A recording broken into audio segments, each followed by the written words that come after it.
করো, প্রযুক্তি যত বাড়বে ইসলামের তত পরিচয় বাড়বে, প্রযুক্তি যত বাড়বে কোরআন হাদিসের তত পরিচয় বাড়বে। সুবহানাল্লাহ বলি। এখন আপনি যদি মনে করেন যে পরিচয় প্রযুক্তি বাড়ছে, বিজ্ঞান আমাদের হাতের মুঠে স্মার্টফোন দিয়েছে, মনে হয় ইসলাম মনে হয় পুরানো হয়ে গেছে, এমনটা নয়। এজন্যই প্রযুক্তি বাড়বে, ইসলামের ক্ষমতা আরো বাড়বে। আল্লাহু আকবার বলি।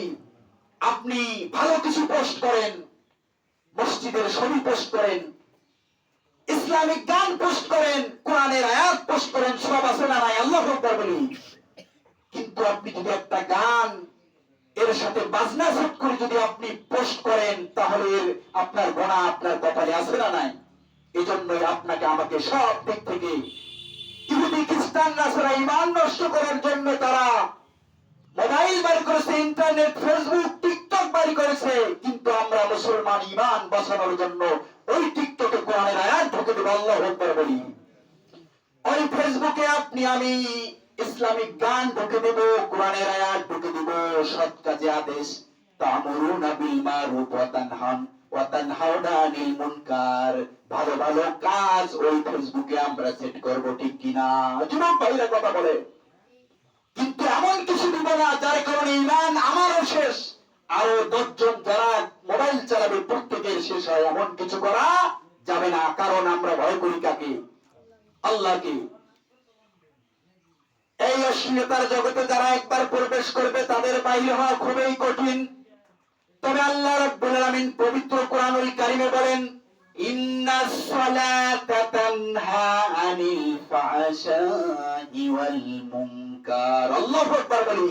আল্লাহ রাব্বুল আলামিন বলেন, ও যুবক যুবতী যারা এই অশ্লীলতার ভিতরে আছো, অশ্লীলতার কাজ আর অশ্লীলতার অভিনয়, অশ্লীলতার কথা যা কিছু করতেছো, অশ্লীল থেকে বেরে বাহির হওয়ার জন্য একমাত্র তোমার একটা পথ আছে, সেটা নামাজ। আল্লাহু আকবার বলি।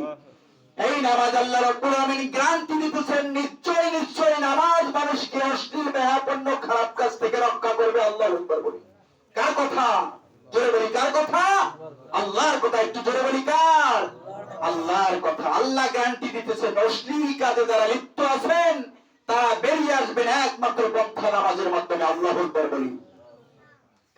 এরপরে আল্লাহ রাব্বুল আলামিন বলেন, ইয়া আইয়ুহাল্লাযীনা আমানুত্তাকুল্লাহা কুনু মা'আস সাদিকিন। আল্লাহু আকবার বলি।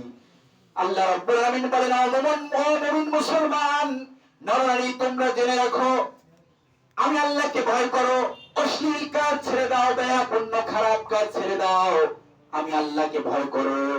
ভয় করার পর তোমরা যাদের সাথে মিশো, তোমরা ওই খারাপ সঙ্গীদেরকে ছেড়ে দাও, তোমরা সত্যবাদীদের সাথে মিশো। আল্লাহু আকবার বলি। আল্লাহ রাব্বুল আলামিন বলতেছে,